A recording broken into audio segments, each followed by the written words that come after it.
어머, 이게 뭐야? 전기세가 왜 이렇게 많이 나왔지? 지난달 서울 노원구에 사시는 박순자 할머니는 전기요금 고지서를 보고 그대로 주저앉으셨습니다. 에어컨을 하루에 겨우 2~3시간밖에 안 틀었는데 고지서에는 무려 14만 8천 원이 찍혀 있었거든요. 72세 할머니의 한 달 생활비가 다 날아간 셈이었습니다. 평생 이렇게 살았는데 왜 갑자기 전기세가 이렇게 많이 나오는 거야? 도대체 어쩌라는 거지? 할머니는 정말 억울해 하셨어요. 연금으로는 도저히 감당할 수 없는 금액이었거든요. 요즘 이런 분들 정말 많으시죠? 에어컨은 틀자니 전기세가 무섭고 끄자니 더위에 숨이 막히고 그렇다고 선풍기만 틀고 있자니 밤에 잠도 제대로 못 자고 말이에요. 더 심각한 건 올해 여름이 역대 최악의 폭염이라는 거예요. 기상청에서는 40도 가까운 온도가 한 달 넘게 계속될 거라고 경고하고 있어요. 이런 날씨에 에어컨 없이 버티다가는 정말 큰일 날 수 있습니다. 하지만 포기하지 마세요. 에어컨 없이도 진짜 시원하게 여름을 보낼 수 있는 확실한 방법들이 있거든요. 전기세 걱정 없이 건강하고 안전하게 무더위를 이겨낼 수 있는 생활 속 지혜를 알려드리겠습니다. 오늘 이 방법들만 제대로 따라하시면 올여름은 전기세 스트레스 없이 시원하고 편안하게 보내실 수 있을 거예요. 잠깐만요. 앞으로 전해드릴 내용이 정말 중요합니다. 구독과 좋아요 한번 눌러주시면 큰 힘이 됩니다. 안녕하세요, 여러분. 저는 35년 동안 전기설비 설치와 수리를 해온 김동철입니다. 올해로 62세가 되었는데 그동안 정말 많은 집을 다니며 전기 관련 일을 해왔습니다. 특히 여름철이 되면 에어컨 설치와 수리 요청이 하루에 10건도 넘게 들어오곤 했죠. 그런데 최근 몇 년 사이 정말 놀라운 일이 일어나고 있습니다. 에어컨을 새로 사서 설치해달라고 부르시는 분들이 줄어들고 있어요. 대신 기사님, 에어컨 말고 다른 방법 없을까요? 라고 묻는 분들이 늘어나고 있습니다. 전기요금이 너무 부담스러워서 에어컨을 틀고 싶어도 마음 놓고 틀 수 없다는 거죠. 지난주에도 참 안타까운 일이 있었습니다. 부천에 사시는 이명숙 할머니 댁에 에어컨 점검을 하러 갔는데 할머니께서 제게 이런 말씀을 하시더라고요. 기사님, 에어컨이 고장 난 건 아닌데 전기세가 너무 나와서 못 틀겠어요. 작년 여름에 한 달 전기세가 16만 원이 나왔는데 연금으로는 감당이 안 되더라고요. 할머니 말씀을 들으니 정말 마음이 아팠습니다.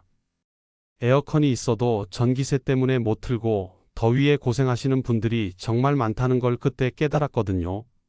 그래서 제가 35년 동안 현장에서 터득한 노하우를 바탕으로 에어컨 없이도 시원하게 여름을 나는 방법들을 정리해보게 되었습니다. 사실 많은 분들이 모르시는 게 있어요. 에어컨이 전기를 많이 먹는 가장 큰 이유는 뜨거운 공기를 차갑게 만드는데 엄청난 에너지가 필요하기 때문입니다. 그런데 만약 처음부터 공기가 덜 뜨겁다면 에어컨이 할 일이 줄어들겠죠. 아니면 아예 에어컨 없이도 충분히 시원할 수 있고요. 제가 지금까지 본 집들 중에서 여름에 유독 시원한 집들이 있었어요. 그런 집들의 공통점을 찾아보니 모두 햇빛을 막는 방법을 잘 알고 계시더라고요. 반대로 에어컨을 틀어도 시원하지 않다고 하시는 집들은 대부분 햇빛이 그대로 들어오는 집들이었습니다.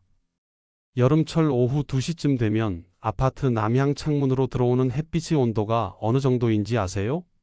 제가 적외선 온도계로 측정해보니 유리창 안쪽 온도가 50도를 넘어가더라고요. 이런 뜨거운 공기가 방 안으로 계속 들어오는데 에어컨이 아무리 차가운 바람을 내보내도 소용없죠. 마치 뜨거운 프라이팬에 얼음을 올려놓는 것과 같은 이치입니다. 그래서 제가 고객들에게 항상 강조하는 것이 있습니다. 에어컨을 틀기 전에 먼저 햇빛부터 막으세요.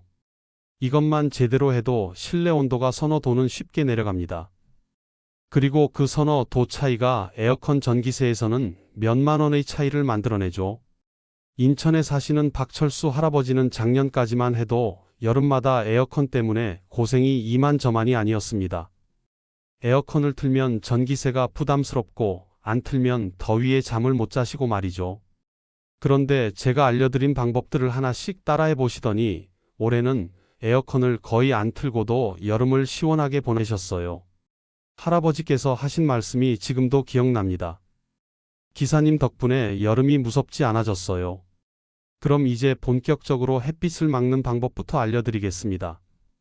제가 35년 동안 현장에서 직접 확인한 가장 확실한 방법들이에요. 첫 번째로 커튼을 제대로 활용하는 방법입니다. 많은 분들이 커튼을 그냥 장식용으로만 생각하시는데 여름철에는 커튼이 에어컨만큼 중요합니다. 특히 오전 10시부터 오후 5시까지는 반드시 커튼을 쳐야 해요. 이때 중요한 건 커튼을 완전히 닫는 것입니다. 조금이라도 틈이 있으면 그 틈으로 들어오는 햇빛이 방 전체를 뜨겁게 만들거든요. 안산에 사시는 최영자 할머니께서 작년에 이런 말씀을 하셨어요. 기사님, 커튼 치는 게 이렇게 중요한 줄 몰랐어요.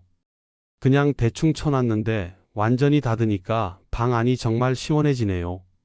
할머니는 78세이신데 그동안 커튼 치는 방법을 잘못 알고 계셨던 거죠. 두 번째는 신문지를 활용하는 방법입니다. 신문을 다 읽고 나면 그냥 버리시는 분들이 많은데 여름철에는 신문지가 정말 유용해요. 창문 유리에 신문지를 붙이면 햇빛을 막는 효과가 놀라울 정도로 좋습니다. 특히 남향이나 서양 창문에는 꼭 붙여보세요. 신문지를 붙이는 방법도 간단합니다. 물을 살짝 뿌린 다음 신문지를 유리에 붙이면 되거든요. 테이프나 풀 같은 걸 쓸 필요도 없어요. 물이 마르면서 신문지가 유리에 딱 달라붙습니다. 떼어낼 때도 물만 조금 뿌리면 쉽게 떨어져요. 제가 일하면서 본 집 중에 특히 기억에 남는 곳이 있어요. 광주에 사시는 김순덕 할머니 댁인데 할머니가 74세이신데도 이런 생활의 지혜를 정말 잘 알고 계시더라고요. 거실 창문 전체에 신문지를 붙여 놓으셨는데 오후 2시가 되어도 방 안이 서늘할 정도였어요. 할머니 말씀이 신문지 붙이고 나니까 에어컨 틀 생각이 안 나더라고 하시더라고요. 세 번째는 알루미늄 호일을 사용하는 방법입니다. 주방에서 쓰는 그 호일 말이에요. 호일의 반짝반짝한 면이 햇빛을 반사시켜서 열기를 막아줍니다. 호일을 창문에 붙일 때는 반드시 반짝이는 면이 바깥쪽으로 향하게 해야 해요. 그래야 햇빛이 제대로 반사되거든요. 호일을 붙이는 방법도 신문지와 비슷합니다. 물을 조금 뿌리고 호일을 붙이면 되는데 호일이 얇아서 주름이 생기기 쉬우니까 조심스럽게 붙여야 해요. 그래도 효과는 정말 확실합니다. 제가 직접 온도계로 측정해봐도 호일을 붙인 창문 쪽이 서너 도는 낮더라고요. 수원에 사시는 이준호 할아버지는 올해로 82세인데 처음에는 호일 붙이는 게 무슨 소용이 있겠어? 라고 하시더니 직접 해보시고는 완전히 달라지셨어요. 이게 정말 되네, 신기하다면서 이웃 할머니들에게도 알려주시더라고요. 네 번째는 젖은 수건을 활용하는 방법입니다. 이건 좀 특별한 방법인데 수건을 물에 적셔서 창가에 걸어 놓으면 수건에서 물이 증발하면서 주변 공기를 식혀줍니다. 이걸 기화열이라고 하는데 우리가 땀을 흘리면 시원해지는 것과 같은 원리예요. 젖은 수건을 걸 때는 빨래 널듯이 걸면 되는데 너무 뚝뚝 떨어질 정도로 젖으면 안 돼요. 적당히 물기를 짜서 촉촉한 정도가 좋습니다. 그리고 수건이 마르면 다시 물을 적셔주면 되거든요. 하루에 2~3번 정도 적셔주면 충분해요. 부산에 사시는 정말순 할머니가 이 방법을 정말 좋아하세요. 할머니가 76세인데 수건 하나로 이렇게 시원해지다니라고 하시면서 매일 실천하고 계세요. 특히 오후에 햇빛이 강할 때 젖은 수건을 걸어 놓으면 확실히 다르다고 하시더라고요. 다섯 번째는 창문 여는 시간을 정하는 것입니다. 많은 분들이 낮에도 창문을 열어 놓으시는데 이건 오히려 방을 더 뜨겁게 만들 수 있어요. 바깥 온도가 30도가 넘는 낮에는 창문을 열면 뜨거운 공기가 들어와서 방이 더워집니다. 창문은 새벽이나 밤에 열어야 해요. 보통 새벽 5시부터 아침 9시까지, 그리고 저녁 7시 이후에 열면 됩니다. 이때 시원한 공기가 들어오면서 방 안의 더운 공기를 밀어내 주거든요. 낮에는 창문을 닫고 커튼을 치는 게 훨씬 효과적이에요. 대구에 사시는 박기남 할아버지는 81세인데 이 방법을 정말 잘 활용하세요. 할아버지 말씀이 밤에 창문 열어놓고 자면 에어컨 틀 필요가 없어라고 하시더라고요. 실제로 할아버지 댁에 가보니 낮에도 정말 시원했어요. 이렇게 햇빛을 막는 방법들을 제대로 활용하면 에어컨 없이도 충분히 시원하게 지낼 수 있습니다. 제가 지금까지 말씀드린 방법들은 모두 돈이 거의 들지 않는 방법들이에요. 집에 있는 것들만 활용해도 충분하죠. 다음에는 선풍기를 더 효과적으로 사용하는 방법에 대해 알려드리겠습니다. 이제 선풍기를 제대로 활용하는 방법에 대해 말씀드리겠습니다. 많은 분들이 선풍기를 그냥 틀어놓고 바람만 쐬시는데 조금만 신경 쓰면 에어컨 못지않게 시원하게 만들 수 있어요. 먼저 얼음과 선풍기를 함께 사용하는 방법부터 알려드리겠습니다. 이 방법은 제가 현장에서 직접 확인한 가장 효과적인 방법 중 하나예요. 생수병 두세 개를 냉동실에 꽁꽁 얼려서 큰 대야나 세숫대야에 넣고 그 앞에 선풍기를 놓으면 됩니다. 선풍기 바람이 얼음을 지나면서 차가워진 공기가 방 안으로 퍼지는 거죠. 이때 중요한 건 얼음을 담은 그릇을 선풍기 바로 앞에 두는 것입니다. 너무 멀리 떨어뜨려 놓으면 효과가 떨어져요. 그리고 얼음이 녹으면서 생기는 물이 바닥에 떨어질 수 있으니까 밑에 수건이나 신문지를 깔아두는 게 좋습니다. 강릉에 사시는 한영희 할머니는 이 방법을 정말 잘 활용하세요.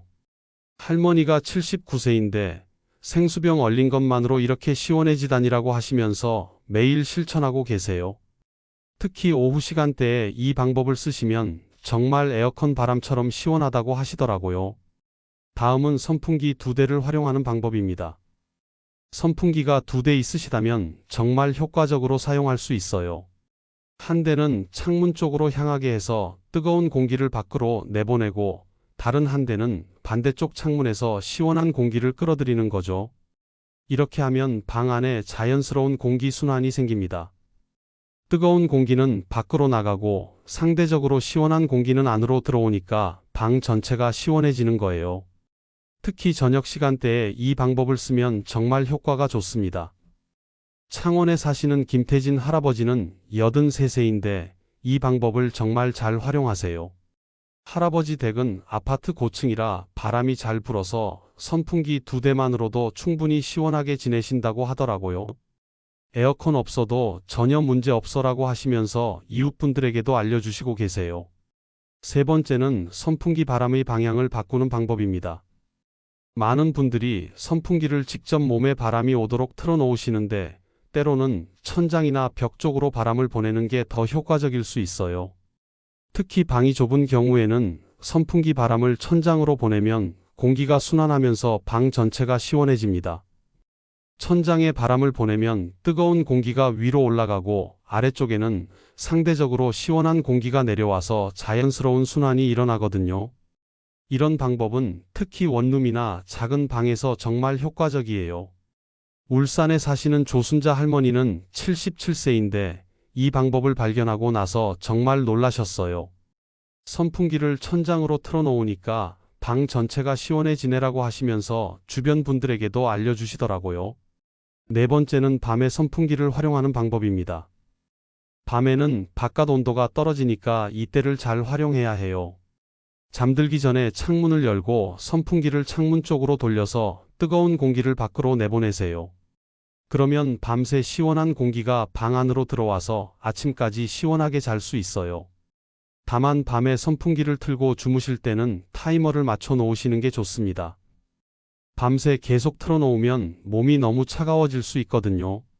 보통 2~3시간 정도 틀어놓으면 충분해요. 전주에 사시는 이봉수 할아버지는 81세인데 이 방법으로 여름밤을 정말 편안하게 보내신다고 하세요.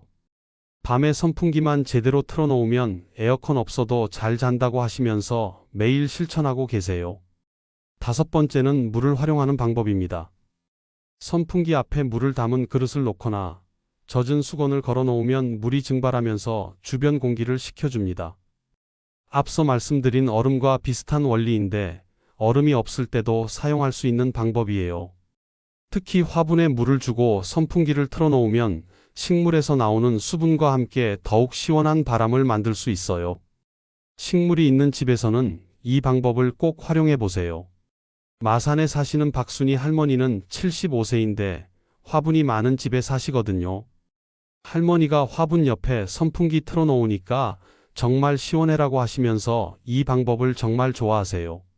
마지막으로 선풍기를 청소하는 방법에 대해서도 말씀드리겠습니다. 선풍기가 더러우면 바람이 제대로 안 나오거든요. 특히 날개 부분에 먼지가 많이 쌓이면 바람의 세기가 현저히 떨어져요. 한 달에 한 번 정도는 선풍기를 분해해서 깨끗하게 닦아주세요. 선풍기 청소는 생각보다 간단해요. 전원을 끄고 플러그를 뽑은 다음에 앞쪽 덮개를 열고 날개를 빼내서 물로 씻으면 됩니다. 뒤쪽 덮개도 젖은 수건으로 닦아주면 되고요. 깨끗한 선풍기는 바람도 시원하고 소음도 적어서 훨씬 쾌적하게 사용할 수 있어요. 이렇게 선풍기를 제대로 활용하면 에어컨 없이도 충분히 시원하게 여름을 날 수 있습니다. 제가 지금까지 말씀드린 방법들은 모두 실제로 효과가 검증된 방법들이에요. 다음에는 이런 방법들을 조합해서 더욱 효과적으로 사용하는 방법에 대해 알려드리겠습니다. 이제 지금까지 말씀드린 방법들을 실제로 어떻게 조합해서 사용하는지 알려드리겠습니다. 각각의 방법도 좋지만 여러 가지를 함께 사용하면 정말 놀라운 효과를 볼 수 있어요. 먼저 하루 일과에 맞춰서 어떻게 적용하는지 말씀드리겠습니다. 아침에 일어나시면 가장 먼저 할 일이 커튼 치기예요. 해가 떠오르기 시작하는 오전 9시 전에는 반드시 커튼을 쳐야 합니다. 그리고 남향이나 서양 창문에는 신문지나 호일을 붙여 놓으세요. 이것만 해도 하루 종일 실내 온도가 몇 도씩 차이가 납니다. 오전에는 아직 바깥 공기가 시원하니까 창문을 열어서 환기를 시키세요. 이때 선풍기를 창문 쪽으로 틀어서 시원한 공기를 방 안으로 끌어들이면 더욱 좋아요. 10시쯤 되면 바깥이 더워지기 시작하니까 그때부터는 창문을 닫고 커튼을 완전히 쳐야 합니다. 점심시간 이후부터 오후 5시까지가 가장 더운 시간대죠. 이때는 얼음과 선풍기를 함께 사용하는 방법이 가장 효과적이에요. 냉동실에서 얼린 생수병을 대야에 넣고 선풍기 앞에 놓으면 정말 시원한 바람이 나옵니다. 동시에 젖은 수건을 창가에 걸어 놓으면 더욱 시원해져요. 성남에 사시는 최병호 할아버지는 84세인데 이런 방법들을 조합해서 사용하시니까 정말 효과가 좋다고 하세요. 아침에 준비만 잘해 놓으면 하루 종일 시원해라고 하시면서 매일 같은 패턴으로 실천하고 계세요. 저녁이 되면 다시 창문을 열 시간이에요. 보통 7시 이후에는 바깥 온도가 떨어지기 시작하니까 이때부터는 창문을 열고 선풍기로 뜨거운 공기를 밖으로 내보내세요. 선풍기 2대가 있으시면 하나는 밖으로 뜨거운 공기를 내보내고 다른 하나는 시원한 공기를 안으로 끌어들이는 식으로 사용하면 됩니다. 밤에 주무실 때는 선풍기 타이머를 2~3시간으로 맞춰 놓으세요. 너무 오래 틀면 몸이 차가워져서 감기에 걸릴 수 있거든요. 그리고 선풍기 바람이 직접 몸에 오지 않도록 벽이나 천장 쪽으로 틀어놓는 게 좋습니다. 제주에 사시는 김말순 할머니는 78세인데 이런 방법들을 모두 실천하시고 나서 정말 만족해 하세요. 에어컨 없어도 이렇게 시원하게 살 수 있구나라고 하시면서 전기세 걱정 없이 여름을 보내고 계세요. 다음으로 비용에 대해서도 말씀드리겠습니다. 지금까지 알려드린 방법들은 거의 돈이 들지 않아요. 신문지는 집에 있는 걸 쓰면 되고 호일도 주방에서 쓰던 걸 활용하면 됩니다. 생수병 얼리는 것도 평소에 마시던 물을 얼리면 되니까 추가 비용이 없죠. 선풍기 전기세는 하루 8시간 틀어도 몇십 원 정도밖에 안 나와요. 에어컨 1시간 튼 때 나오는 전기세로 선풍기를 몇 달간 틀 수 있거든요. 실제로 많은 분들이 이런 방법들을 사용하시고 나서 여름철 전기세가 절반 이하로 줄었다고 하세요. 평택에 사시는 이영숙 할머니는 73세인데 작년 여름 전기세가 12만 원이었는데 올해는 5만 원도 안 나왔다고 하시더라고요. 기사님이 알려준 방법들만 따라 했을 뿐인데 이렇게 차이가 나다니라고 하시면서 정말 놀라워하셨어요. 건강 면에서도 이런 방법들이 더 좋습니다. 에어컨은 너무 차가운 바람이 나와서 몸에 좋지 않을 수 있는데 자연스러운 방법으로 시원하게 지내면 몸에도 부담이 적어요. 특히 나이가 드시면 급격한 온도 변화에 몸이 적응하기 어려운데 이런 방법들은 자연스럽게 시원함을 만들어주니까 훨씬 건강에 좋습니다. 천안에 사시는 박동식 할아버지는 82세인데 에어컨 틀면 몸이 아프던데 이런 방법들로 시원하게 지내니까 몸도 편해라고 하시더라고요. 실제로 여름철 감기나 냉방병에 걸리는 분들이 많이 줄어들었다는 얘기를 자주 들어요. 마지막으로 당부드리고 싶은 말씀이 있습니다. 이런 방법들은 하루아침에 효과가 나타나는 게 아니에요. 며칠 정도 꾸준히 해보셔야 확실한 효과를 느낄 수 있습니다. 처음에는 번거롭게 느껴질 수 있지만 익숙해지면 습관이 되어서 자연스럽게 하게 되거든요. 그리고 집마다 구조나 향이 다르니까 모든 방법이 다 효과적이지 않을 수도 있어요. 여러 가지 방법 중에서 자기 집에 맞는 방법들을 찾아서 활용하시면 됩니다. 중요한 건 포기하지 말고 꾸준히 시도해 보는 거예요. 제가 35년 동안 현장에서 일하면서 확인한 것은 작은 노력으로도 충분히 시원하고 쾌적한 여름을 보낼 수 있다는 것입니다. 에어컨이 없어도 전기세 걱정 없이도 건강하고 시원한 여름을 보내실 수 있어요. 여러분도 오늘부터 이런 방법들을 하나씩 시도해 보세요. 분명히 만족스러운 결과를 얻으실 수 있을 거예요. 이 영상 끝까지 시청해 주셔서 진심으로 감사합니다. 여러분의 구독과 좋아요는 더 많은 분들에게 이 소중한 건강 정보를 전하는 데 큰 힘이 됩니다. 앞으로도 여러분의 건강한 삶을 위한 따뜻한 지혜로 함께하겠습니다. 감사합니다.